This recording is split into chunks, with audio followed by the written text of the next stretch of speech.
안녕하세요.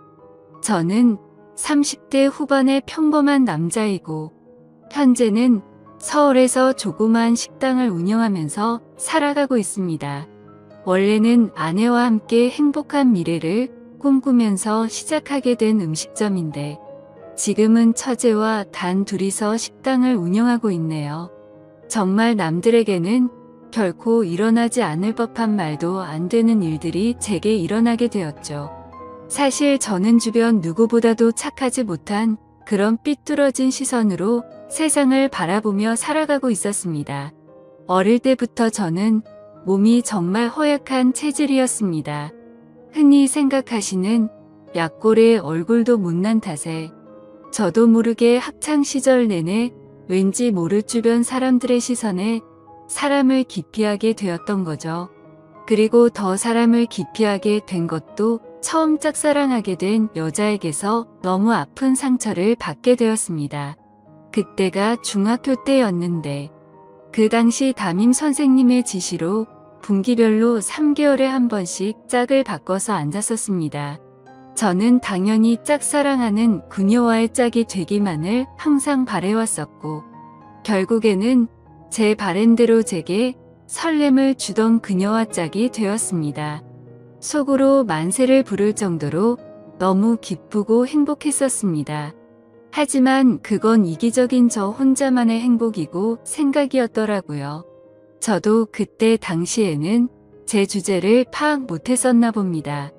대놓고 노골적으로 저를 비난하고 무시하지는 않았지만 학교가 마칠 시간에 견출지를 건네어 주다가 실수로 손이 닿고 말았습니다. 근데 얼른 피하듯이 하더니 더럽고 짜증난다는 듯이 행동을 하더라고요. 정말 그 사건으로 인해서 저는 너무 큰 상처를 받게 되었습니다. 그날 이후로 성인이 되어서까지 트라우마로 인해서 30 초반이 될 때까지 여자에 대한 거부감으로 단 한 번의 연애도 하지를 않고 살았죠. 물론 여자를 만날 수 있는 기회가 없지는 않았습니다. 다행히도 나이가 들면서 점점 외모적으로도 자신감이 생겨갔고 나름대로 저와 사귀고 싶다는 표현을 했던 여자들도 있었으니깐요. 하지만 기억 속에 그 일 이후로부터 제 마음은 너무 굳게 닫혀서 열릴 생각을 하질 못했던 거죠. 아무튼 저는 몇 년 전까지만 해도 그냥 이렇게 편하게 혼자 살아가려고 했었습니다. 직업에 대한 자부심도 있었고 굳이 결혼에 대한 필요성도 느끼지를 못했었거든요. 남들처럼 집안이 화목하거나 그렇지도 못해서 가족에 대한 중요성도 와닿지 못했었고 요즘에는 일부러 결혼을 하지 않고 살아가려는 사람들도 많은 시대라고 생각했습니다. 아무튼 미래에 대한 생각도 별로 없었고 그냥 그저 그런 하루하루를 지내고 있던 어느 날이었습니다. 월요일 무거운 몸을 이끌고 회사로 출근을 했습니다. 그런데 사무실에 집기 하나도 빠짐없이 텅텅 비어 있더라고요. 5년 동안 다니던 회사였기에 이게 무슨 일인가 싶어서 진심으로 꿈을 꾸는 건가라는 생각으로 머리가 멍했고 망치로 얻어맞은 기분이었습니다. 황당해서 뭐지 싶은 마음에 전화기를 꺼내는데 뒤이어 직원들이 하나 둘씩 출근을 하더라고요. 사태 파악을 하고 봤더니 사장이 기어코 직원들의 임금도 다 떼먹고는 야반 도주를 했던 거였습니다. 그 당시에 저희 회사는 인테리어를 하는 회사였는데 솔직히 이 업계가 많이 불안한 건 맞았죠. 하지만 5년이란 시간 동안 동거동락했던 제게 말 한마디 없이 이렇게 도망가 버리다니 너무 충격적이었고 세상이 무너지는 기분이었습니다. 왜냐하면 월급이 조금 떼인 거라면 크게 상관없었겠죠. 하지만 사장과는 형 동생 하면서 제가 부사장 직함을 달고 있었고 공사했던 곳에서 대금 지급이 갑자기 미뤄졌다면서 급하게 융통한다며 제게 3천만 원을 꺼갔던 상황이었습니다. 남들에겐 적다면 적은 돈이겠지만 저에겐 정말 큰 돈이어서 충격이 어마어마했죠. 게다가 돈도 돈이지만 제 성격에 모든 사람들을 기피하면서도 외동인 제게 거의 유일하게 친형같이 생각했던 사람이 또 저를 배신하게 된 거였습니다. 저도 환장할 노릇인데 직원들은 제게 이게 어떻게 된 거냐고 물어보더니 시간이 갈수록 저를 다그치면서 몰아붙이기 시작하더라고요. 이러다가는 저도 공범으로 큰일 나겠다 싶었습니다. 저는 직원들에게 빚쟁이들이 올지도 모르니까 얼른 경찰에 신고부터 하자고 설득하고 신고를 하게 되었죠. 그리고서 몇 주가 지나도록 사건은 진척이 없었습니다. 이미 사장놈은 오랜 기간 동안 도주를 계획했던 건지 해외로 출국했는데 잡기가 쉽지 않을 거라고 하더군요. 너무나도 절망적이어서 하늘이 무너지는 기분이 들었습니다. 그래서 이렇게 있다가는 큰 사고라도 치겠다 싶어서 저는 무작정 지갑만 챙겨서 제주도로 향했습니다. 그냥 모든 걸 다 잊고 싶었고 전 재산을 날린 것도 아니니까 차근차근 다시 시작하면 되겠지라는 마음을 가지려고 애를 썼습니다. 아무튼 그렇게 저는 제주도에서 가장 외진 곳에 위치한 펜션에서 숙박을 하게 되었죠. 사실 그때는 아무리 마음을 차분하게 먹으려고 애써봤지만 도저히 정신이 온전할 수가 없더라고요. 결국 기분이 너무 심란해서 생애 처음으로 펜션에서 숯불 바비큐를 준비하고는 소주만 연신 들이부으면서 청승맞게 혼자서 술을 마시고 있었습니다. 그런데 갑자기 옆에서 조용히 저기요라며 저를 부르더군요. 저는 갑자기 들린 여자 목소리에 어버버대면서 깜짝 놀라고 말았죠. 그 모습을 보더니 여자 2명이 저를 쳐다보면서 제가 놀라는 모습이 웃겼던 건지 웃음을 겨우겨우 참아가면서 저를 보고 있더라고요. 너무 민망해서 얼버무리면서 대답을 했더니 자기네들이 해녀 체험을 하고 왔는데 둘이 먹기에는 너무 많고 버리기엔 아깝다면서 혹시 해산물 좋아하면 좀 나눠줄까요? 라고 물어보더라고요. 저는 여자랑 대화를 하는 것조차 너무 소심했던 성격인지라 그녀의 눈도 마주치지 못하고 생각이란 필터를 거치지도 못하고 감사합니다 라고 대답을 해버렸습니다. 아무튼 그렇게 나눠준 해산물도 같이 구우면서 주위를 둘러봤더니 펜션에 묵는 사람들이 저와 그 2 여자밖에 없는지 엄청나게 조용하더라고요. 뭔가 뻘쭘하게 혼자서 소주를 마시면서 먹고 있는데 제가 해산물을 줬던 여자가 말을 걸더라고요. 제주도에 혼자 여행 오신 거냐며 너무 낭만적인 것 같다고 하면서 혼자 심심하시지 않냐고 괜찮으면 자기네들이랑 같이 마시는 거 어떻겠냐고 묻더라고요. 평소에 저였다면 절대로 합석은 꿈도 꾸지 못했을 겁니다. 그런데 솔직히 말해서 어릴 적 짝사랑했던 여자 이후로 처음으로 제 눈에 너무 쏙 들어오는 여자였습니다. 그리고 술도 많이 마셔서 조금 취한 상태였기에 어디서 나온 용기였는지 그러자고 대답을 하게 되었죠. 그렇게 그녀들과 저는 합석을 해서 함께 술을 마시게 되었고 이야기를 들어보니 그 둘은 친자매였고 어제 숙소에 도착을 했고 일주일간 머물다가 간다고 하더라고요. 저도 열흘 정도를 예약한 상태라고 했더니 잘 됐다면서 그러면 지내는 동안 잘 지내보자고 먼저 손을 건네더군요. 저는 너무 숙맥처럼 쭈뼛거리며 손을 마주 잡고 인사를 했고 술이 취하면 취할수록 2 자매와 저는 재미난 이야기들을 하게 되었습니다. 그때 드는 생각이 저도 모르게 말로 나와버렸습니다. 사실 혼자서 괴로움을 삭히려고 왔는데 혼자 있을 때는 더 괴롭더니 지금은 괴로운 게 다 잊혀지고 너무 즐거운 것 같다고 말했습니다. 그러자 언니였던 제 이상형의 그녀는 무슨 일이냐고 제게 물어봤고 저도 모르게 그동안의 고충을 푸념하듯이 얘기를 하고 말았죠. 그런데 그런 지루하고 재미없는 얘기인데도 불구하고 그녀는 너무 진지하게 저를 똑바로 쳐다보면서 이야기를 들어주고 진심 어린 조언을 해주더라고요. 생전 처음으로 느껴보는 친절함에 저는 너무 행복했고 설레었습니다. 그렇게 꿈처럼 행복했던 시간을 보내다가 자리를 끝 마치게 되었죠. 다음날 저는 전날 있었던 일에 민망해져서는 만나면 인사를 먼저 건네야 하나? 아니면 아는 척을 하지 말아야 하는 건가? 온갖 생각과 고민을 했었습니다.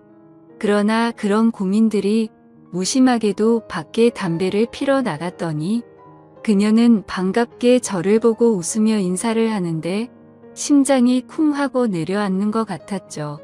여행하러 와서는 하루 종일 주무시냐며 인사를 건네는데 저도 어색한 인사로 답을 했습니다. 그러더니 오늘 우리 같이 밥 먹으러 가기로 한 거 잊었냐면서 묻더라고요. 저는 취한 나머지 해선 안 될 짓을 했구나 싶었고 괜히 여행 방해되고 싶지 않다며 어제 했던 말은 잊으라고 말하며 재밌게 여행을 즐기라고 했죠. 하지만 그녀는 끝내 고집을 피우더니 결국 그날 하루 종일 두 자매와 저는 여행을 함께 보내게 되었습니다. 그러다 보니 자연스럽게 그녀들과 저는 같이 붙어 다니며 매일같이 여행을 함께 즐기게 되었고 정말 꿈만 같던 시간은 너무 순식간에 지나가 버리더군요. 그렇게 두 자매의 마지막 날이 되었습니다. 솔직히 좀 많이 서운하더라고요. 고작 며칠밖에 안 되는 시간 동안 저는 그녀에게 더욱 빠져들었고 마지막 인사를 건네는데 저는 도저히 용기가 나지 않았습니다. 그때 그녀는 갑자기 제게 포옹을 하면서 덕분에 즐거운 여행이었다고 말을 건네주더군요. 너무 외롭게 살아오던 저는 순간적으로 마음이 울컥해서 눈물이 날 뻔했습니다. 그렇게 그녀들을 떠나보내고 혼자서 남은 여행을 보내는데 이건 도저히 여행이 아니다 싶더라고요. 행복한 시간들이 끝나고 나서 또다시 괴로움이 시작된 건 아니었습니다. 오히려 그녀와 지낸 시간들 덕분에 괴로움은 이미 잊은 지 오래였고 그녀를 또다시 보고 싶다는 생각이 너무 간절해지더라고요. 그래서 저는 인생을 살면서 가장 큰 용기를 내게 되었죠. 평생 혼자서 살다가 연애는 꿈에서조차 생각 못하던 제가 그녀와 함께 행복한 시간을 갖고 싶었습니다. 집으로 돌아온 저는 진짜 하루 종일 고민을 하다가 용기를 내서 그녀에게 전화를 걸었습니다. 어두침침한 제 성격과는 다르게 그녀는 반갑다는 듯이 밝게 전화를 받아주었습니다. 저는 조심히 잘 가셨는지 해서 연락드렸다고 하니까 그녀는 그렇지 않아도 조심히 여행 잘 마쳤는지 궁금했다고 되물어 봐주더군요. 그렇게 몇 마디를 주고받게 되었고 어차피 제가 말을 잘하는 편도 아니었기에 단도직입적으로 말했습니다. 제가 주말에 서울에 일이 있어서 가게 됐는데 시간 괜찮으면 밥이나 먹을까요? 라고 물어봤습니다. 그러자 잠깐의 고민도 없이 그녀는 그러자고 대답을 했고 약속을 잡은 뒤에 통화를 끊게 되었죠. 얼마나 긴장을 했던 건지 손이 떨리고 등에 땀이 흘러내릴 정도였습니다. 며칠 뒤에 약속 시간에 그녀와 다시금 만나게 되었고 행복한 시간은 또다시 순식간에 흘러가더라고요.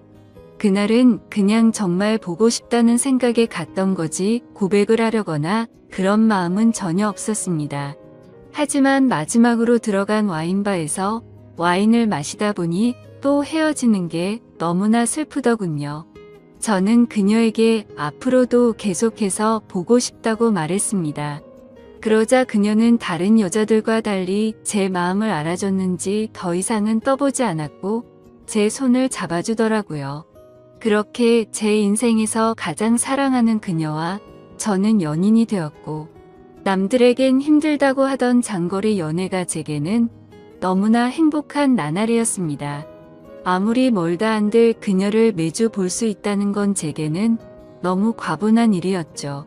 우리는 그렇게 행복한 연애를 3년간 이어갔고 그녀 덕분에 저는 과거와 비교하면 너무나도 정반대의 사람이 되어 있었습니다. 새로운 직장에서 사람들과 웃으면서 대화도 잘 이어갔고, 성실하고 착한 그녀를 따라서 보아원의 봉사활동을 다녔는데 제 마음이 너무 평온해지는 걸 느꼈습니다. 하루하루가 너무 행복해졌고, 이렇게 살아갈 수만 있다면 가정이라는 걸 꾸려서 평생을 행복하게 지내고 싶다라는 생각이 들더라고요. 저는 그렇게 달라진 제 스스로에게 결심을 하고 그녀에게 청혼을 하였습니다. 그녀는 제 청혼을 받아주었고 저희는 결국 사랑의 결실을 맺게 되어 결혼을 하게 되었죠. 그 당시의 아내는 서울에서 처제와 함께 조그만한 식당을 운영하고 있었습니다. 그래서 아내와 상의 끝에 제가 이직을 하기로 했고 결혼을 하면서 제가 서울로 올라오게 되었죠. 아내와 저는 인생에서 가장 행복한 부부처럼 그 누구도 부럽지 않게 지냈습니다. 결혼한 지 2년 동안 한 차례도 다툼이 없을 정도로 주변에서 누구나가 예쁘게 봐주었죠. 그렇게 행복한 나날들을 보내다가 제가 다니던 회사가 또다시 부도가 나면서 저는 일자리를 또 잃게 되었습니다. 그때부터는 이렇게 불안한 직업을 하는 게 맞는 건가라는 고민에 빠져들었고 막상 또 새로운 일자리를 구하려고 하니 직장 생활에 지쳐 있었죠. 그러다 힘들어 하던 중 아내와 더 오랜 시간을 붙어 있고 싶었고 그동안 모은 돈을 보태어서 새로운 식당을 여는 게 어떨까 생각이 들었습니다. 저는 인테리어 회사를 다니던 경험을 살려서 아내가 모르게 직접 발품 팔아서 새로운 식당 자리도 알아보고 양식에 어울리는 인테리어 포트폴리오를 만들어서 아내에게 말했습니다. 더 이상 내 일에 흥미를 잃어서 직장에 다니는 건 그만하고 당신과 처제를 도와서 가게를 더 크게 해보고 싶다고 하면서 설명을 해줬죠. 한참 아무 말 없이 지켜보던 아내는 제 선택을 존중해주면서 그러자고 했고 그날부터 저와 아내 그리고 처제는 새로운 식당을 열기 위해서 분주하게 준비를 했습니다. 결국 저희는 나름 작지만 예쁜 식당을 열게 되었고 기대 이상으로 식당은 장사가 잘 되었습니다. 제 선택에 있어서 정말 많이 불안했고 걱정도 많았는데 이렇게 행복해도 되나 싶었죠. 아내도 솔직히 오랫동안 해오던 가게를 옮기는 게 불안했고 무서웠는데 저 하나만을 믿고서 그 큰 결정을 바로 내려줬던 걸 알게 되었습니다. 저는 착한 아내에게 너무 고마웠고 평생을 행복하게 해줄 거란 마음을 제 가슴에 되새겼죠. 하지만 하늘이 너무 원망스럽게도 제 바램과 그 행복은 산산조각이 나게 되었습니다. 아내가 일을 하던 도중에 갑자기 쓰러지게 되었습니다. 처음에는 가게가 바쁜 탓에 과로해서 그런 거겠지 하며 아내를 안심시켰었죠. 며칠 뒤 정밀 검사를 받아본 결과가 나왔고 의사 선생님은 너무 위험한 위치에 암이 발견되었다고 말하더군요. 드라마나 영화에서나 들어봤지. 이런 일이 제 아내에게 생길 줄은 정말 상상조차 못했기에 그 자리에서 바로 눈물이 났습니다. 의사 선생님이 말을 이어갔습니다. 이런 말씀 드릴 때가 자신도 가장 마음이 아프다고 하면서요. 솔직히 말해야 할 것 같다며 아무래도 너무 위험한 수술이 될 것 같다고 하면서 아내분에게도 솔직히 말씀을 드려야 한다고 하더라고요. 그 말을 듣는데 아내를 처음 만났던 제주도에서 처음 만난 그날 밤이 떠오르고 그동안의 일들이 순식간에 주마등처럼 지나가는데 저도 모르게 애처럼 펑펑 울어버렸습니다. 아내에게 이 모든 사실을 솔직하게 털어놓는다는 게 너무나도 어려웠습니다. 하지만 저를 저보다도 잘 아는 아내는 저를 보자마자 눈치를 채더라고요. 펑펑 울어서 알아본 건지 너무 경직되어 있는 저를 알아본 건지 저는 있는 사실 그대로를 말해줬습니다. 아내는 괜찮은 척 하면서 오히려 저를 위로해주면서 말을 하더라고요. 솔직히 너무 무섭고 화도 나고 슬프지만 저를 만나서 그동안 너무 행복했다며, 그래도 위험하긴 하지만 끝까지 포기는 하지 않을 테니까 좌절하지 말자고 하더군요. 그 말을 듣는 순간 제가 너무 부끄러웠습니다. 정작 아픈 아내는 저렇게 용기를 내서 힘을 내려고 하는데 도저히 저부터 무너질 수가 없었습니다. 처가댁에 연락을 해서 이 사실을 말씀드렸고, 장인어른과 장모님 그리고 처제는 아내에게 찾아와서 미친 듯이 펑펑 울었습니다. 그러자 아내도 그동안 참았던 눈물이 터진 건지 애처럼 펑펑 우는데 정말 가슴이 찢어졌습니다. 그렇게 아내는 항암 치료를 시작하게 되었고, 날이 가면 갈수록 급속도로 야위어가는 아내를 보고 있으니 모든 게 너무 원망스러웠습니다. 괜히 나를 만나서 아내가 이렇게 아프게 된 것만 같고 죽을 만큼 너무나도 힘이 들었습니다. 그렇게 힘든 시간을 지나서 아내의 수술이 있기 전날 밤, 아내와 저는 한참 동안 이야기를 나누었습니다. 그때 처음으로 알게 되었던 건 아내도 제주도에서 처음 본 그날 저에게 호기심이 생겼고 관심이 갔었다고 하더군요. 그래서 다음날 같이 밥 먹자는 약속을 한 적이 없었지만 일부러 거짓말을 해서 같이 합류해서 여행을 한 거였다고 하더라고요. 물론 제 여행을 방해하고 싶었던 건 아니었고, 제가 그날 밤 혼자 있을 때 더 괴롭다고 했던 말이 밤새도록 신경이 쓰였답니다. 제 아내의 성심이 깊은 건 알았지만 그 말을 듣는 순간 눈물이 멈추지가 않더군요. 그러면서 수술이 어려운 건 우리 모두가 다 잘 알고 있는 사실이니까 지금 말을 해야겠다고 하더라고요.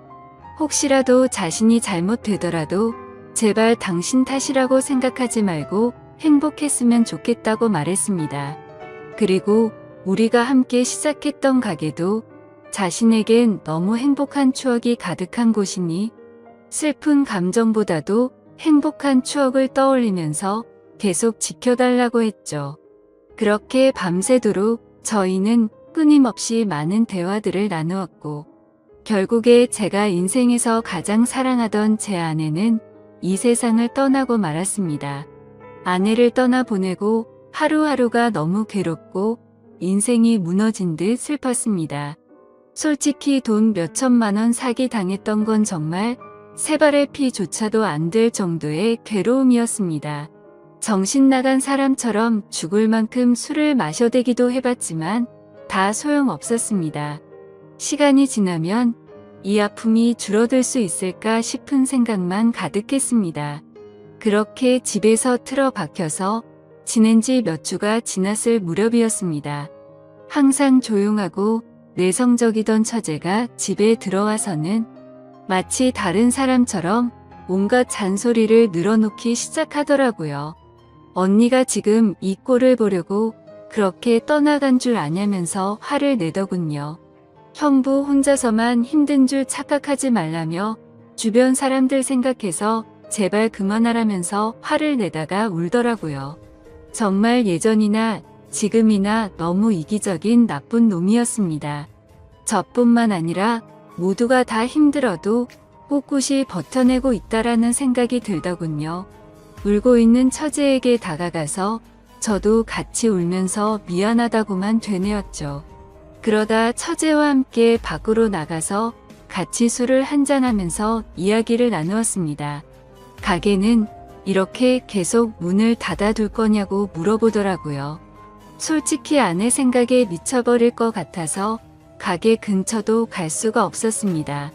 하지만 그건 너무 비겁한 짓이란 것 정도는 알았죠.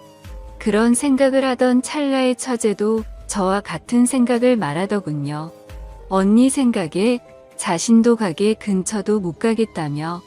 근데 언니가 제게 했던 말을 처제에게도 똑같이 했더라고요.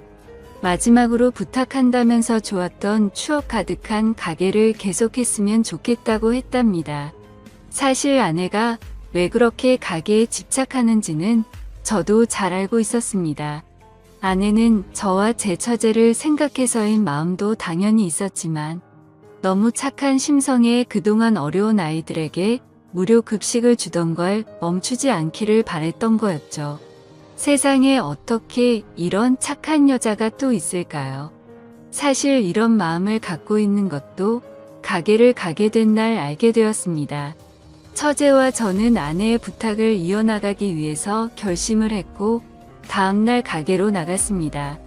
몇 주간 비워져 있던 가게임에도 불구하고 구석구석 너무 깔끔하게 청소가 다 되어 있었습니다.